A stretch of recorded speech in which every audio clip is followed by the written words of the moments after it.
Hello, ladies and gentlemen. Now, let's take a look how to schedule a program with S2. First, we need to make the program into different scenes according to the schedule. Let's make a program here. The first one, we make a full screen and loop play. Let's make this one into the first scene. First, delete its rotation parameters. Now it's full screen now. And now we want to make it loop play. How to make it? There is a go-to function there. How to do it? Just right click on the layer, add Control Q, and choose play. We can lay it at the end of the video and double click the Control Q and choose Go To. We can see there are two options here. One is to the time position, the other one is to the Control Q. If you want to make a look, we can make it go to a time position, like say at the beginning of the video, but it's a little complicated. We can also make it into another Control Q. We didn't set the Control Q yet, so we can leave it here first. Now we can set another Control Q. If you want to make it loop from the beginning, we can set a Control Q from its beginning. Just right click and add Control Q, choose play, and double click it, rename it. Suppose we name it, say, okay, drag it to the beginning of the video. In the second Control Q, we can make it go into Z. Now let's try and see. We can see that as long as the green line is between the two Control Qs, it's playing in loop all the time. Here we make full screen and loop play. Now let's make the second scene. For example, a scene with 3 windows. Middle is the source, and both sides are another source. This one. We can first delete its original position parameters. So how to make a 3 windows layout? First, we drag it and make the beginning and the end are same. The length here is the time of the video. If we drag it longer or shorter, the video play time will be extended or cut.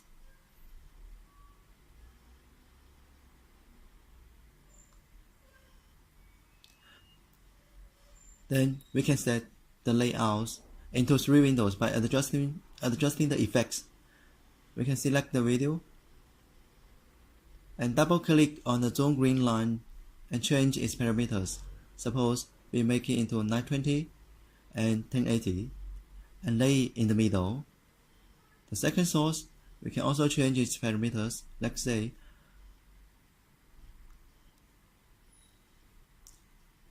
let's say 500 by 1080.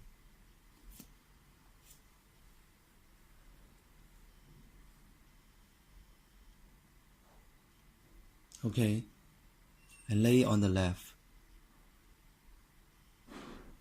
And we can add this source again, or copy and paste it here, and change its resolutions and positions, same as before.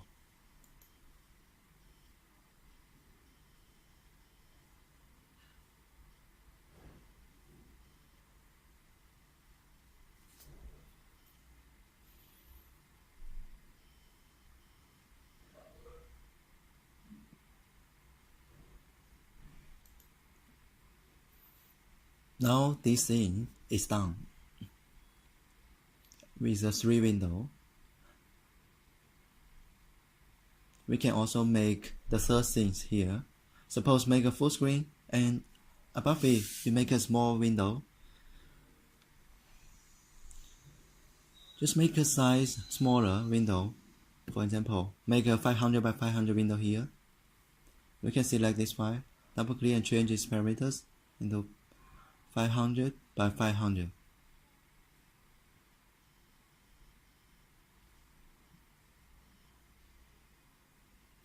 If you want to make it on the top right, just drag it there. You can see there is a 500 by 500 small window over the background. Okay, it's done. Now we can move to the fourth scene. Make full screen or small windows as you wish, just according to the requirement of the show. We can also have other functions like windows, rotation, mirror, or other functions. Up to your choice.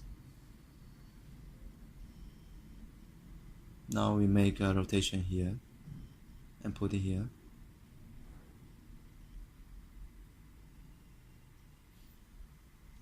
Now the fourth scene are done.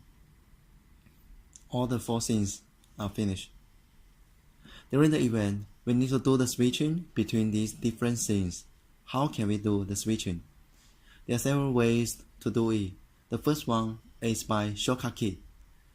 We can add shortcut key on the layers. Just right click, add Control Q, and double click, and rename it with a letter, let's say S, and drag it at the beginning of the scene. Let's try now. If we press key J, it will jump to the scene J. If we press X, it will jump to S. If we want to make more, we can do same on the rest scenes. We have another way of switching, that is to make all the scenes into the insert programs. Here, insert program. For every insert program, it is an individual timeline, and every timeline they have a super and lower level relationship. The upper timeline will overlay the lower timeline, and the main timeline here is at the bottom level. Then we can schedule the scenes into the insert programs. For example, the insert program 1, we can cut this scene and paste into it.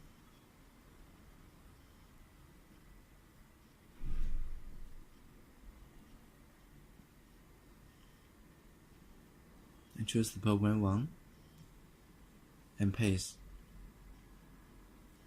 Now it's done, which means the insert program 1 is okay. Same we can also do for other insert programs.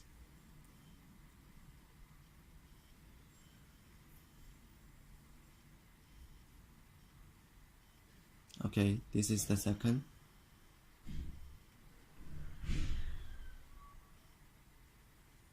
Same we can do for the third.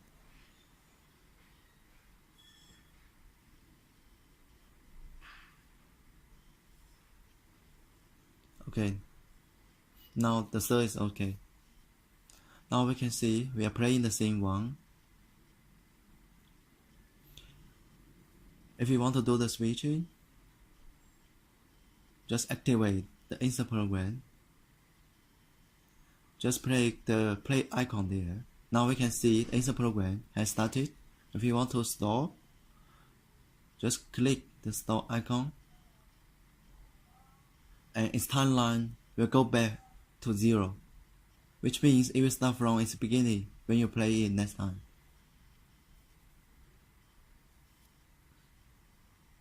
This is how to do switching by the insert programs. We also have another way, that is through the external console or controller. Just go to input and select input control. we can add the input control from here. We can add MIDI control and DMX512 control from here. As you can see, here we make an example of MIDI here. Just click MIDI here. We can rename it. The name can be any words or letters, but it cannot accept numbers or a small letter E, because the name will relate it to the internal calculation, so it cannot accept numbers. So here we name it as AA. After click Learn, we can push the T-bar of the MIDI controller. You will see here the channel and number will be added here automatically. Here we already connected. We can already see the MIDI controller. If we want to control the insert program 1 by T-bar, we can put the name AA into the trigger of the program 1.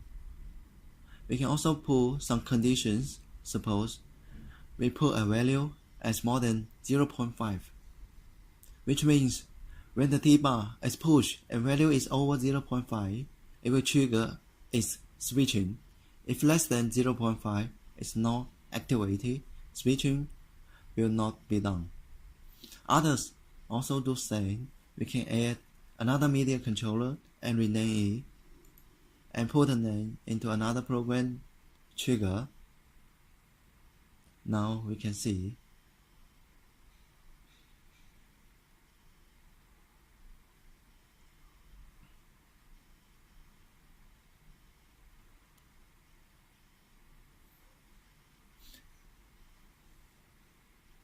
this is another kind of switching by external console or controller.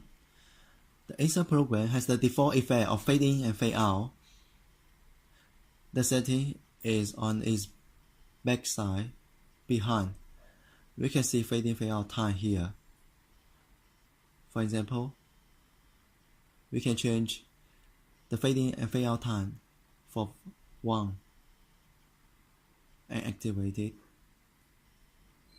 Now we can see the fade in time is 1 second and fade out time is 2 seconds for the program 1. This is how to schedule programs and how to switching the programs. When we are doing the shows or events, we may have a 1VR video need to do loop play. Just like this scene, we can loop play it and we directly insert the program 1. After finish insert program 1, it will come back to the 1VR video.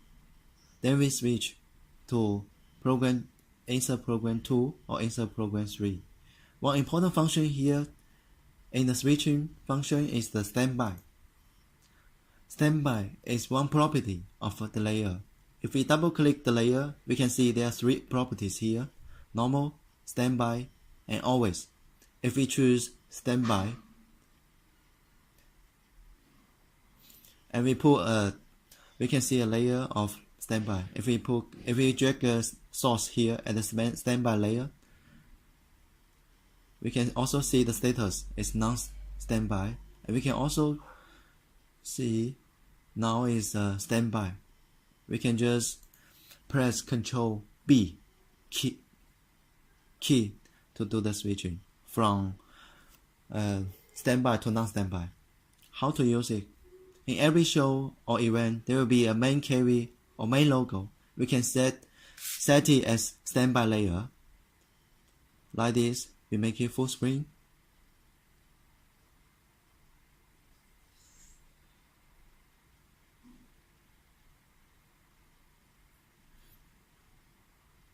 And we switch to normal timeline.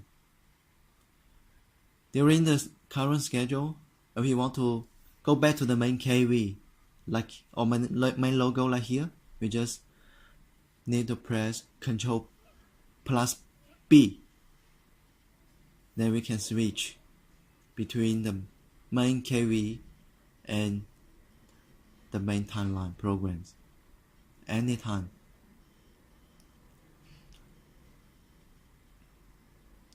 Suppose we have 3 things here. Now if we want to insert the main KV into each of the scene, we can play scene 1 and switch it into the main KV.